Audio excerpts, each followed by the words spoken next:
à toutes et à tous. Dans une précédente vidéo, je vous ai parlé de mes meilleures lectures 2024 et donc je dois vous parler aussi de mes moins bonnes lectures 2024. Attention, je préfère mettre un petit warning au début. Je suis parfois virulente quand je parle des livres que je n'aime pas. J'essaie néanmoins de rester à peu près sobre et je ne pose aucun jugement sur les autres lecteurs et lectrices qui pourraient éventuellement avoir apprécié ces livres. Moi j'ai mon avis et si ça n'est pas le vôtre, je serais très intéressée que vous me le donniez en commentaire, mais ne prenez pas personnellement le fait que moi je n'ai pas eu la même expérience. Donc je préfère donner ce cadre là afin que voilà, tout le monde puisse se sentir quand même bien en regardant cette vidéo, je l'espère. Donc mes premières lectures qui ont été des ratages, on va le dire comme ça, en fait c'est deux livres de Nathaniel Hawthorne.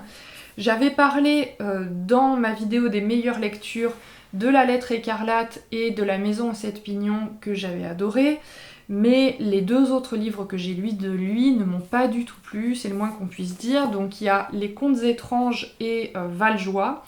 J'ai dit à peu près tout le mal que je pensais de ces livres dans une vidéo dédiée à Nathaniel Hawthorne. Pour moi, il y a des problèmes en termes de narration dans les deux, c'est particulièrement vrai je pense dans Les Contes étranges.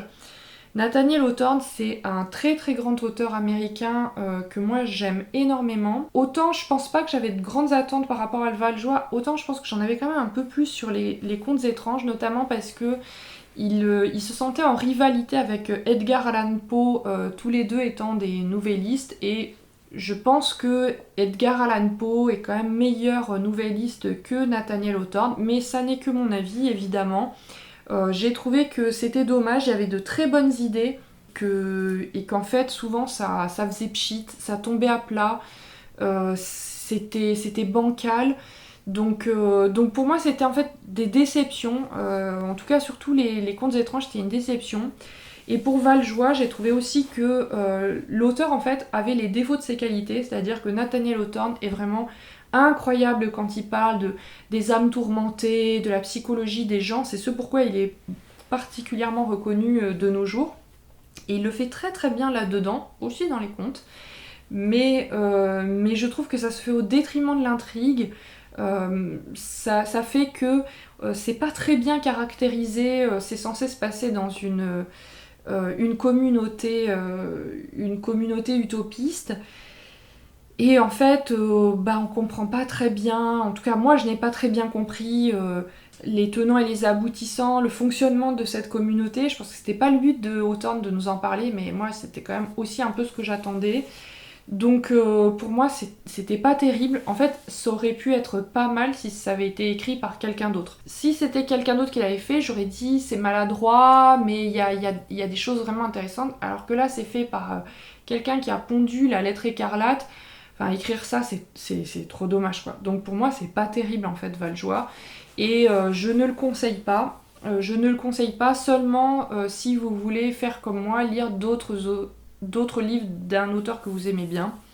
Et je conseille pas non plus Les Contes étranges parce que je trouve que c'est assez inégal. Il y en a qui sont bien, mais globalement, ceux qui, moi, m'ont vraiment plu et que j'ai trouvé vraiment fait étaient trop peu nombreux, hélas. Donc voilà, donc dommage, pour moi c'était des déceptions ces deux livres. Ensuite un livre, je sais même pas où est-ce qu'il est, je sais pas si je l'ai mis en vente ou si j'ai mis en boîte à livres, c'est Le Restaurant de l'amour retrouvé d'Ogawa Ito.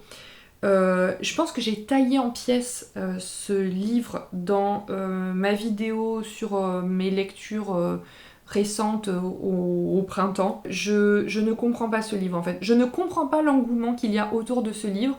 C'est un livre qu'en fait on présente comme une espèce de feel-good japonais, c'est très à la mode actuellement. Et en fait en soi c'est très bien. Et moi je l'abordais comme ça, je m'attendais à de la douceur, etc. Et effectivement ça commence comme ça. Enfin ça commence de manière un peu gnangnan et puis après ça devient bien. Et à mon avis. Et en fait après il se passe des trucs... ça va pas du tout quoi. Ça va pas du tout. Si vous êtes végétarien, ne lisez pas ce livre. Je préfère vous le préciser. Je trouve qu'il y a une vision extrêmement toxique des relations parents-enfants. Je trouve qu'il y a une vision extrêmement toxique du rapport humain-animal et en fait j'étais effarée quoi en lisant ça. Je me suis dit mais qu'est-ce que c'est que ce truc ? Et je sais que j'ai pu en parler avec d'autres personnes qui m'ont dit « Ah mais non, moi ça m'a beaucoup plu, c'était touchant, super ». Moi j'ai pas du tout... Enfin moi ça a gâché en fait le côté touchant que j'avais pu voir, ça a été gâché par les autres choses dont je vous parle. On m'a dit que c'était un peu une sortie de route aussi de la part de l'autrice, donc peut-être que je la relirai, mais en tout cas c'est pas pour tout de suite. Pourquoi pas relire La papeterie de Tsubaki, mais franchement non mais ce livre ça va pas, ça ne va pas. J'en parle longuement et je dis tout le mal que j'en pense dans la vidéo voilà, de mes lectures au printemps. Bon, voilà, je ne le conseille pas du tout, du tout, du tout. Mais il a eu au moins un avantage dans ma vie, c'est que à titre personnel, disons que j'étais flexitarienne depuis très longtemps. Et régulièrement je me posais la question, est-ce que je deviens végétarienne ou pas ? Enfin, je vous épargne ma vie, c'est pas très intéressant. Et en fait ce livre m'a révoltée pour un aspect, pour une scène qui est très connue mais que je vous expliciterai pas, voilà, qui est une scène violente. Et en fait ça m'a refait réfléchir, ça a relancé ma réflexion sur le végétarisme. Et donc j'ai pris la décision de devenir végétarienne, donc je suis végétarienne depuis que j'ai lu Le Restaurant de l'amour retrouvé. Et c'est peut-être la seule chose bien que je trouve dans ce livre, en fait, c'est de m'avoir poussée à devenir véritablement végétarienne. En tout cas, pour l'instant, je le suis depuis plusieurs mois. Donc je ne vous le conseille pas, il a eu du succès, c'est super, moi ça m'échappe, mais après tout... Voilà, c'est chacun ses goûts et moi ça ne l'a pas fait avec moi, mais il y a d'autres ça l'a fait, tant mieux. Et enfin un autre livre que je n'ai toujours pas entre les mains, en fait les livres que je n'aime pas, bah, si je les ai empruntés à la bibliothèque comme c'est là le cas, bah, je les rends et avec grand plaisir. Et sinon bah, je m'en débarrasse parce que j'ai pas envie qu'ils polluent je sais pas, mon espace de vie. Bref, mais donc en l'occurrence, le livre suivant c'est Âpremonde de Frank Buys. Donc Frank Buys, j'en avais pas mal parlé l'an dernier parce que j'avais lu plusieurs livres qu'il avait écrits. Et en fait, c'est un auteur que j'ai rencontré en vrai qui est absolument charmant, vraiment très très gentil. En fait, il y avait des trucs qui m'avaient plu et des trucs qui m'avaient pas plu dans la littérature de Frank Buys. Et en fait, il avait écrit un livre, et c'est ce pourquoi je l'avais rencontré dans le cadre de mon travail, c'était pour Pur Sang, je crois que c'est comme ça que ça s'appelait. Et Pur Sang, il était annoncé qu'il y aurait une suite, et donc la suite est parue, elle s'appelle Âpremonde. Je pense que passé le charme de Pur Sang, il ne restait que les choses que je n'aimais pas dans sa littérature, c'est-à-dire, en fait, c'est quand même assez cliché, c'est quand même... c'est bien écrit, c'est toujours bien écrit, ça je dois le saluer, mais c'est vraiment que des poncifs, et au bout d'un moment, ça va quoi. C'est-à-dire que l'histoire de Pur Sang, c'est celle d'un jeune homme qui est élevé par des Indiens aux États-Unis et il découvre en fait que ses parents étaient français et il va à leur recherche dans la région de Limoges, il découvre voilà, d'où il vient, quelles sont ses origines. Et en fait, ça c'est l'histoire de Pur Sang. Et dans Âpremonde, Elias, le héros, revient là où il a grandi, donc ses parents adoptifs indiens sont morts, et il essaie un peu de régler les affaires qu'il avait laissées un peu en suspens là-bas. Et ben c'est pas terrible. Enfin bon, j'en ai pas encore parlé d'Âpremonde dans une vidéo, parce que je vais en parler, j'ai beaucoup de retard dans mes lectures, en tout cas dans mes vidéos qui parlent de mes lectures. Donc j'en parlerai en 2025, j'espère plutôt en début d'année. Mais ça m'a pas plu, c'était pas terrible quoi. En fait, les clichés qu'on retrouve chez Frank Buys, c'est l'homme taiseux, la nature. Alors moi j'aime bien, quand on parle de la nature en général ça me va, mais là ça va pas forcément, et puis il y a les cow-boys, etc. Enfin, je sais pas, il y a plein de trucs qui font que c'est un peu carton-pâte, et au final j'ai lu ça et je me suis dit bon allez on ferme ça et terminé. Donc ça m'a pas plu du tout, ça se lisait très vite, et heureusement qu'il écrit bien parce que moi c'est un peu la seule chose que j'en viens à apprécier dans ce qu'il fait. Pourtant il y a d'autres choses qui m'avaient plus plu chez lui, mais à force de retrouver un peu toujours les mêmes trucs, ça m'a lassé et je suis pas sûre d'en relire. Je suis pas sûre d'en relire. Bref, donc je ne vous conseille pas Âpre Monde. Un autre livre qui m'a pas du tout plu et j'en étais bien triste cette année, c'était Au-delà des illusions de Duong Thuong. Je sais pas si je prononce son nom, c'est une autrice vietnamienne. Quand on parle de littérature vietnamienne, on parle de cette autrice, on dit c'est super, etc. Moi, c'est la deuxième fois que je lis cette autrice et je pense que c'est la dernière. Je n'ai pas réussi à accrocher, je n'ai pas réussi à apprécier les personnages. Il y a une forme de distance en fait à chaque fois entre les personnages et le lecteur et moi c'est quelque chose qui me plaît pas. En fait, j'ai envie de plus de connexion et je sais pas ce qui fait que il y a cette distance, mais voilà, moi ça le fait pas. Je n'en ai pas encore parlé dans une vidéo parce que, comme je vous disais, je suis en retard et j'en parlerai, je pense, en début d'année. Mais voilà, ça ne l'a pas fait avec moi, ça l'a fait avec d'autres personnes. Je crois que c'est un de ses livres les plus connus. Ça parle d'amour et moi je n'ai pas aimé. Voilà. Donc c'est Au-delà des illusions de Duong Thuong. Et ensuite cette année, j'ai fait ce que je ne fais jamais habituellement et là je l'ai fait 5 fois donc je sais pas ce qui s'est passé dans ma tête cette année. Je me suis peut-être plus autorisée des choses cette année, c'est-à-dire que j'ai abandonné des lectures. Vraiment, je le fais pas habituellement, c'est pas mon truc, je suis du genre à dire oui, allez, il faut aller jusqu'au bout de ma lecture. Et en fait, pourquoi ? Pourquoi aller au bout de sa lecture quand on souffre ? Et donc, c'est ce que je me suis dit à 5 reprises. Et le premier livre que j'ai arrêté en cours de lecture, j'en ai parlé déjà dans plusieurs vidéos, c'est Fille de burger de Nadine Gordimer. Donc encore une lauréate du Nobel, puisque, vous le savez si vous me suivez, je lis un livre de chacune des autrices lauréates. Et donc, Fille de burger, c'était pas... Je sais pas, c'était chiant quoi. Je suis désolée de le dire comme ça, mais moi ça m'a pas plu du tout. Je me suis pas attachée à l'héroïne. C'est vachement important, vous notez, pour moi, de créer un lien en fait, de créer une forme de proximité avec un personnage. Et là, c'était un personnage qui était très distant, qui passait son temps à se dire... bon, est-ce que je suis le destin de mes parents qui sont morts en prison parce que c'était des militants communistes en Afrique du Sud qui militaient pour les droits des personnes noires, ou est-ce que j'essaie de vivre ma vie en reniant leurs idéaux? Et en fait, elle passe 500 pages à se poser la question, et aux 2 tiers du livre, j'ai décidé de la laisser se poser des questions et d'aller vivre ma propre vie.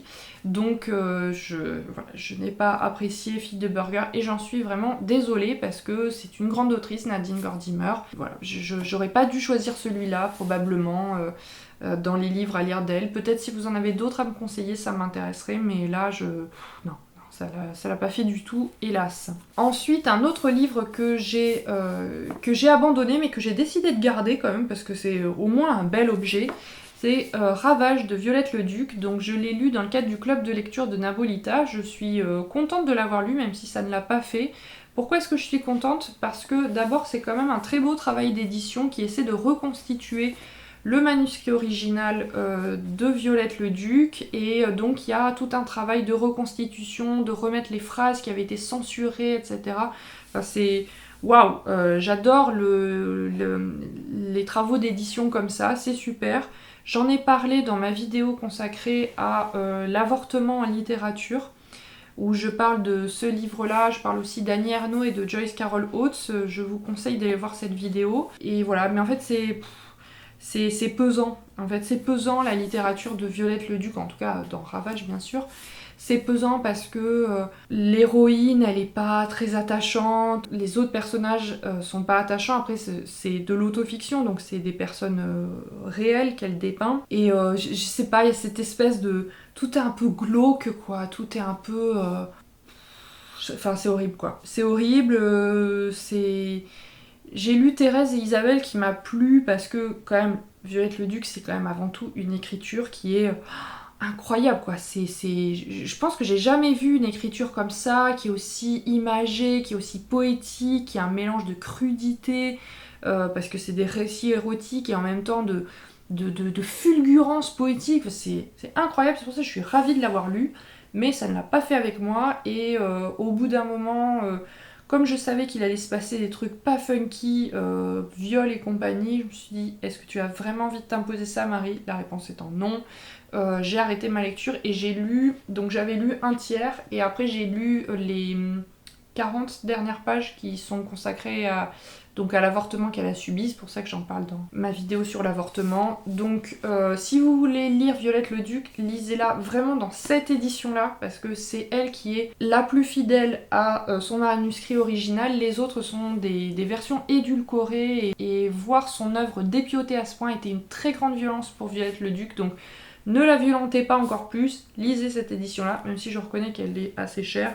Elle m'a coûté 23 €, c'est quand même assez cher, mais voilà, moi ça ne l'a pas fait, mais n'hésitez pas à lire Violette le Duc. Et d'ailleurs Nabolita y a consacré une vidéo, je ne sais plus si elle est réservée aux membres ou pas, où elle analyse profondément Ravage et c'était très intéressant. Je sais pas si je peux dire que je vous conseille cette lecture ou pas, moi je n'ai pas aimé, mais en tout cas l'écriture de Violette le Duc, au moins ça mérite vraiment le coup d'œil. Ensuite un autre abandon, et là je reconnais que je me suis arrêtée au bout de 30 pages, j'ai lu Trouble dans le genre de Judith Butler, j'avais très envie de découvrir cette autrice et ce livre qui a vraiment fait date dans les queer studies, etc. Mais j'ai lu et je sais pas, je comprenais pas. Il y avait un alignement de mots et qui ne faisait aucun sens pour moi. C'était très conceptuel et moi j'ai du mal en fait quand c'est aussi conceptuel que ça. Et donc j'ai arrêté parce qu'à un moment... je sais pas, je comprenais pas, j'avais l'impression de lire une autre langue. Ça paraît bizarre dit comme ça, mais moi je n'ai pas compris du tout. Bon, voilà, donc je suis un peu déçue. Peut-être que c'est mieux de voir une vidéo qui parle qui explique la pensée de Judith Butler. Peut-être que je devrais faire ça. Mais en tout cas, j'ai arrêté ce livre-là. J'en suis un peu triste, mais en même temps, voilà, j'ai décidé de ne pas m'acharner. C'est comme si vous essayez de lire un livre et en fait vous ne comprenez pas la langue. Moi c'est ce que ça m'a fait, mais il y a plein d'autres gens qui ont réussi à le lire, qui ont plus compris et moi j'ai pas compris, donc je l'ai abandonné.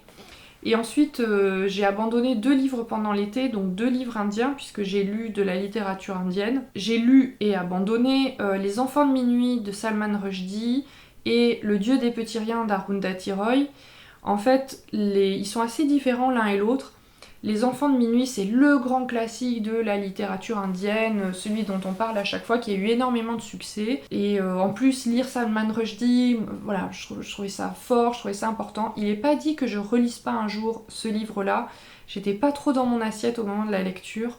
Mais c'est tellement loufoque que en fait moi c'est pas trop mon truc quand c'est à ce point loufoque la littérature. Ça m'a pas plu en fait, j'ai lu une centaine de pages et j'arrivais pas à accrocher vraiment, donc j'ai décidé d'arrêter malheureusement. Pourtant j'avais envie d'apprécier Les Enfants de minuit, mais c'est très très loufoque. Il me semble qu'il y a des sauts dans le temps et qui me perdaient un petit peu, donc voilà, j'ai arrêté.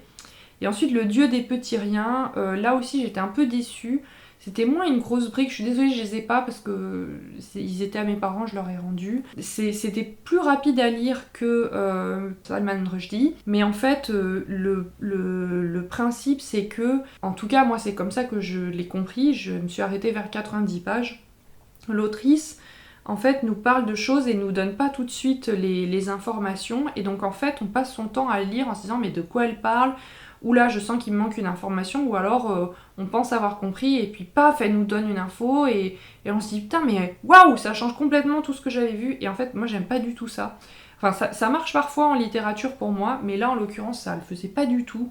Ça m'a énormément gênée. Au bout d'un moment je me suis dit en fait la vie est trop courte pour lire des trucs où tu comprends rien et que ça t'énerve, donc j'ai arrêté. Après comme je vous disais voilà, malheureusement, mon expérience de la littérature indienne n'était pas très concluante. En plus, je l'ai lu au mois d'août 2024. Au mois d'août 2024, j'étais en train de changer de travail, j'étais prise dans le stress de la prise de poste, etc. Donc, tout ça n'était pas un contexte très favorable, mais ça ne l'a pas fait. Et autant Les Enfants de minuit, il y avait des trucs qui m'avaient quand même plu, je pense que je le relirai. Autant Le Dieu des petits riens, vraiment, Je pense pas du tout que je le relirai. Quand je décide d'arrêter de lire un livre, en fait je pense à un épisode. Si vous avez vu la série Friends, il y a un épisode où le personnage de Monica est victime d'une usurpation d'identité dans sa salle de sport. Elle se rend compte qu'il y a une femme qui se fait appeler aussi Monica ou qui s'appelle aussi Monica, je sais pas, qui délibérément prend sa place et donc elle fait sa connaissance. Et en fait, ce personnage dit un truc qui m'a vachement marqué, qui me fait toujours beaucoup rire. Moi, je vivais ma vie avant, normalement, puis j'ai regardé le film Le Cercle des Poètes Disparus, et j'ai tellement détesté ce film que je me suis dit, mon Dieu, tu as perdu 2 heures dans ta vie à regarder ça, mais tout ce que tu aurais pu faire pendant ces 2 heures, donc depuis, elle décide de faire absolument ce qu'elle veut dans sa vie, et elle fait globalement n'importe quoi, usurpation d'identité, etc. Mais voilà, elle vit de manière au jour le jour, et ça fait beaucoup de bien à Monica, donc l'héroïne, de la suivre dans ses péripéties. Et en fait, je n'ai pas vu Le Cercle des Poètes Disparus, oui je sais c'est un scandale, mais en fait, chaque fois que j'arrête un livre, je pense à elle, je pense à ce personnage, je me dis mais fais comme la fausse Monica, arrête de perdre des heures de vie que tu pourrais consacrer à autre chose, consacrer à d'autres livres, arrête ces livres. Et je l'ai fait plusieurs fois cette année, et je pense que j'ai eu bien raison de les arrêter, parce que vraiment quand je les reprenais en main, je n'avais plus aucun plaisir de lecture, c'est bien dommage. Donc voilà, c'était les livres que je n'ai pas aimés, qui m'ont déçu, voire que j'ai détesté, et ceux que j'ai abandonnés lâchement en cours de lecture. Si vous les avez aimés, évidemment, comme je vous disais, ne vous sentez pas attaqué par le fait que j'ai une vision différente, ça n'est que la mienne, et elle n'a pas plus de valeur que votre avis à vous, mais par contre je serais très intéressée que vous m'expliquiez ce qui vous a plu dans Le Restaurant de l'amour retrouvé, dans Au-delà des illusions, dans Âpres-Monde, dans c'est quoi les autres trucs que j'ai cités, dans Fille de burger, etc. Bon bref, si ça n'est pas encore fait, n'hésitez pas à vous abonner. Si vous ne m'en voulez pas trop d'avoir taillé en pièces ces livres-là que peut-être vous appréciez, vous pouvez me retrouver aussi sur Instagram où je suis active, et d'ici la prochaine vidéo, je vous souhaite une très bonne journée, surtout de très belles lectures.